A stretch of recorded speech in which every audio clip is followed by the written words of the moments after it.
সনাতন ধর্মে 12 মাসে 13 পার্বণ, কিন্তু এমন একটা উৎসব আছে যার টান শুধু ভারতবর্ষের কোনায় কোনায় নয়, বরং গোটা বিশ্বে ছড়িয়ে আছে। হ্যাঁ, আমি কথা বলছি শ্রীক্ষেত্র পুরীর বিশ্ববিখ্যাত রথযাত্রা নিয়ে। শাস্ত্রে একটা বিখ্যাত শ্লোক আছে, রথস্থং বামনং দৃষ্টা পুনর্জন্ম ন বিদ্যতে। অর্থাৎ রথের উপর বামনরূপী জগন্নাথ দেবকে একবার দর্শন করলে মানুষকে আর পুনর্জন্মের চক্রে আসতে হয় না, সে মোক্ষ লাভ করে। কিন্তু আপনারা কি জানেন কেন প্রতি বছর মহাপ্রভু জগন্নাথ তার ভাই বলরাম এবং বোন সুভদ্রাকে নিয়ে রাজপথের ধুলোয় নেমে আসেন?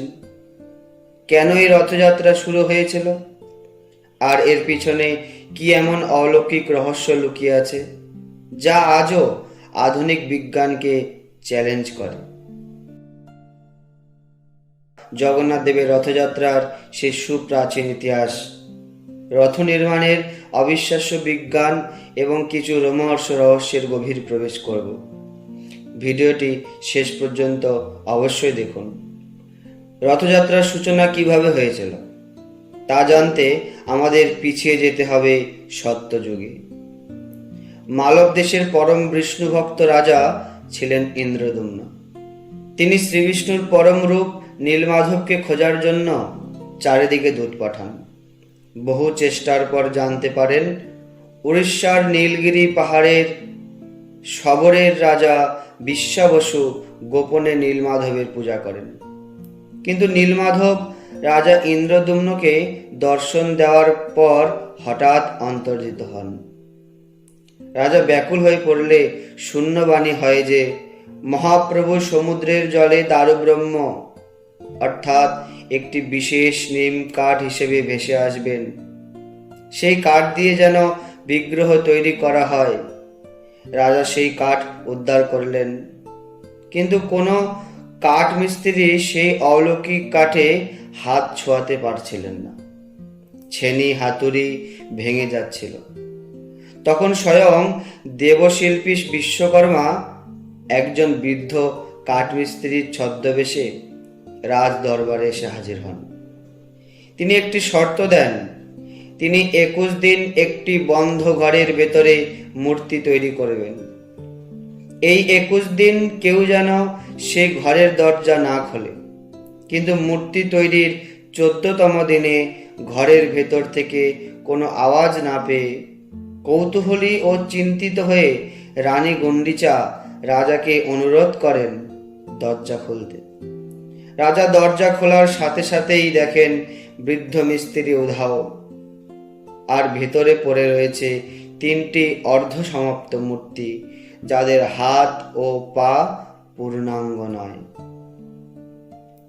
রাজা নিজের ভুলের জন্য অনুতপ্ত হলেন, কিন্তু ভগবান জগন্নাথ স্বপ্নে তাকে বললেন, আমি এই রূপেই ভক্তদের হৃদয়ে বিরাজ করতে চাই। রাজা ইন্দ্রদুম্ন তখন বিশাল মন্দির প্রতিষ্ঠা করলেন, আর রানী গুন্ডিচা মহাপ্রভুর কাছে একটি বর চাইলেন যে প্রতি বছর অন্তত একবারের জন্য হলেও ভগবান যেন তার জন্মভূমি বা মাসির বাড়ি, যা আজ গুন্ডিচা মন্দির নামে পরিচিত, সেখানে বেড়াতে আসেন। রানী গুন্ডিচার সেই ইচ্ছা পূরণ করতেই প্রতি বছর রথযাত্রার আয়োজন করা হয়। রথযাত্রার অন্যতম বড় আকর্ষণ হলো এই 3টি বিশাল রথ। আপনারা জানলে অবাক হবেন, প্রতি বছর অক্ষয় তৃতীয়ার দিন থেকে সম্পূর্ণ নতুন কাঠ দিয়ে এই রথগুলি তৈরি করা হয়। আর সবচেয়ে আশ্চর্যের বিষয় হলো এই বিশাল 3টি রথ তৈরিতে একটিও লোহার পেরেক, স্ক্রু বা আধুনিক কোনো কাটিং মেশিন ব্যবহার করা হয় না। সম্পূর্ণ প্রাচীন ঐতিহ্য মেনে কাঠের জোড়াতালি দিয়ে এই রথ তৈরি হয়। চলুন আজ আমরা জেনে নিই এই 3টি রথের বিশেষ কিছু বৈশিষ্ট্য। জগন্নাথের রথের নাম হচ্ছে নন্দীঘোষ। এর উচ্চতা প্রায় 45.6 ফুট। এই জগন্নাথের রথের চাকা 16টি। কাপড়ের রং লাল এবং হলুদ। রথের রক্ষক হচ্ছে গরুড়, আর রথের সারথীর নাম হচ্ছে দারুক। বলরামের রথের নাম হচ্ছে তালধ্বজ। এর প্রায় উচ্চতা 44.3 ফুট। এই রথের চাকার সংখ্যা 14টা, আর কাপড়ের রং হচ্ছে লাল ও সবুজ। এই রথের রক্ষক হচ্ছে বসুদেব, আর রথের সারথীর নাম হচ্ছে মাতলি। সুভদ্রা রথের নাম হচ্ছে দর্পদলন। এই রথের উচ্চতা প্রায় 43.3 ফুট। রথের চাকার সংখ্যা 12টি। রথের কাপড়ের রং লাল ও কালো। এই রথের রক্ষক হচ্ছে জয় দুর্গা, আর এই রথের সারথি হচ্ছে অর্জুন। জগন্নাথ দেবের রথকে বলা হয় নন্দী ঘোষ। এই রথের চাকাগুলো আমাদের ভেতরের ষড়রিপু এবং 10টি ইন্দ্রিয়কে নির্দেশ করে। বলরামজির রথের নাম তালধ্বজ এবং সুভদ্রা দেবীর রথের নাম দর্পদলন বা পদ্মধ্বজ। এই রথগুলোর চাকার ব্যাস থেকে শুরু করে কাঠের পরিমাপ সবকিছু এত নিখুঁত হয় যে আধুনিক ইঞ্জিনিয়াররাও তা দেখে তাজ্জব হয়ে যান। রথযাত্রার ঠিক 15 দিন আগে একটি অত্যন্ত আকর্ষণীয় ঘটনা ঘটে, যাকে বলা হয় স্নান যাত্রা। জ্যৈষ্ঠ মাসের পূর্ণিমা তিথিতে একটি বিশেষ মঞ্চে জগন্নাথ, বলরাম ও সুভদ্রাকে আনা হয় এবং সুবাসিত জল ও ভেষজ মিশ্রিত 108 ঘড়া জল দিয়ে তাদের মহা স্নান করানো হয়। আমরা সাধারণ মানুষ যেমন অতিরিক্ত স্নান করলে অসুস্থ হয়ে পড়ি, ঠিক তেমনি এই স্নান যাত্রার পর মহাপ্রভুরও জ্বর আসে। হ্যাঁ, আপনারা ঠিকই শুনেছেন, এই সময়টাকে বলা হয় অনবসর সময়। এই 15 দিন মন্দিরের প্রধান দরজা সাধারণ ভক্তদের জন্য সম্পূর্ণই বন্ধ থাকে। এই 15 দিন জগন্নাথ দেবকে কোনো রাজকীয় অন্নভোগ দেওয়া হয় না। মন্দিরের বৈদ্য বা চিকিৎসকরা এসে তাকে কবিরাজি, পাচন, ফলমূলের রস এবং ভেষজ ঔষধ দেন। সম্পূর্ণ অন্ধকার ঘরে মহাপ্রভু বিশ্রাম নেন। 15 দিন পর রথযাত্রার ঠিক আগের দিন তিনি পুরোপুরি সুস্থ হয়ে ওঠেন, যাকে বলা হয় নবযৌবন রূপ। এই রূপেই তিনি রথে চড়ার জন্য প্রস্তুত হন। রথযাত্রার দিন যখন 3টি রথ বড়দণ্ড বা পুরীর প্রধান রাজপথে এসে দাঁড়ায়, তখন একটি অদ্ভুত সুন্দর দৃশ্য দেখা যায়। উড়িষ্যার গজপতি মহারাজ, যিনি পুরীর রাজা, রেশমি পোশাকে সুসজ্জিত হয়ে আসেন এবং সোনার ঝাড়ু দিয়ে 3টি রথের চারপাশ নিজ হাতে পরিষ্কার করেন। এরপর রথের উপর চন্দন জল ছেটানো হয়। এই রীতিকে বলা হয় ছেঁড়া পহরা। এই প্রথাটি আমাদের সমাজকে একটি বিশাল শিক্ষা দেয়। ভগবানের দরবারে কেউ রাজা নয়, কেউ প্রজা নয়। পৃথিবীর সবচেয়ে শক্তিশালী রাজাও ভগবানের সামনে একজন সামান্য ঝাড়ুদার বা সেবক মাত্র। জীব নিত্য কৃষ্ণদাস। এরপর শুরু হয় রথ টানা। লাখো লাখো ভক্তের জয় জগন্নাথ ধ্বনি, কাসর, ঘণ্টা আর শঙ্কর ধ্বনিতে পুরোপুরি ধাম কেঁপে ওঠে। ভক্তরা বিশ্বাস করেন রথের দড়ি একটু ছোঁয়া মানেই জীবনের সমস্ত পাপ থেকে মুক্তি পাওয়া।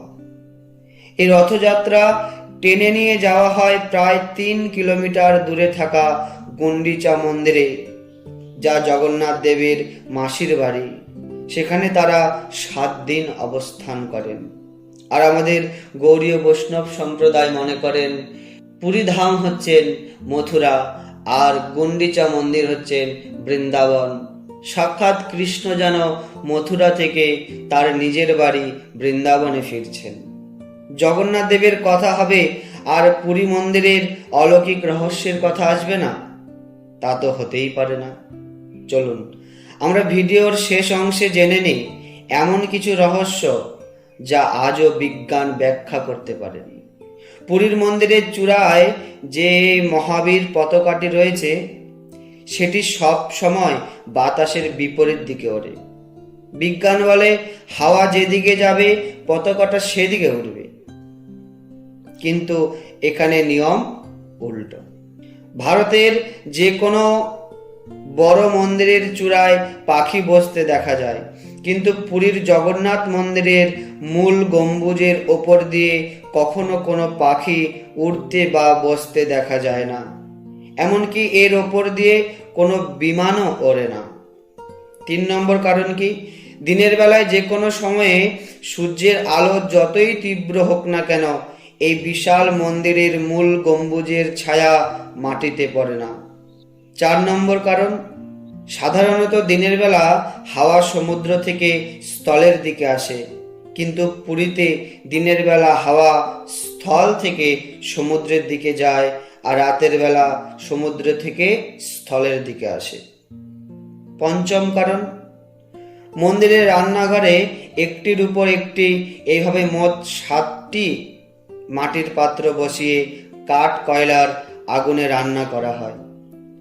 অলৌকিকভাবে দেখা যায় সবার নিচের পাত্রটি আগে সেদ্ধ হওয়ার কথা, কিন্তু তা না হয়ে সবার উপরের পাত্রের খাবারটি আগে সেদ্ধ হয়।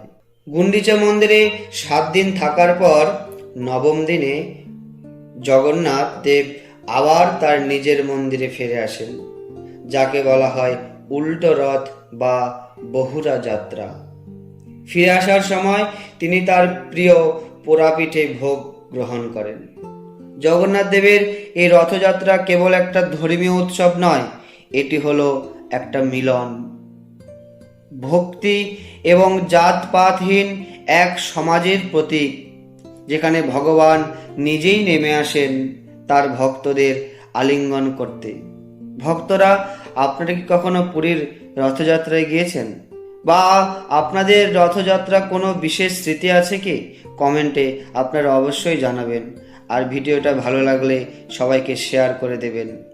আর এরকম আরও সুন্দর সুন্দর ভিডিও পেতে আমাদের চ্যানেলটি অবশ্যই সাবস্ক্রাইব করবেন। ভালো থাকুন, সুস্থ থাকুন। জয় নিতাই, জয় জগন্নাথ, জয় বলরাম, জয় সুভদ্রা।